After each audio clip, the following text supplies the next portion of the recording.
So here's how to put referral code in Temu. It's actually quite easy to do, so make sure you watch to the very end and don't skip any important steps. For this, first you will need to install your Temu app in your phone. Once you have successfully installed your app, now click on the U option at the bottom. After clicking onto the U option, now you will be able to view this page. Here you have to click on the sign in or register option to sign into your account.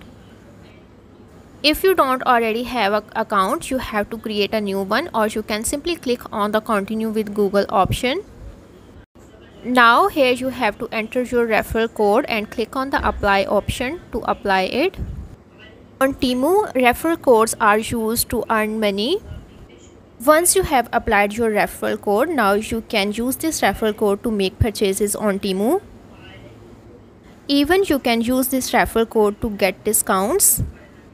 So that's how to put a referral code on Temu.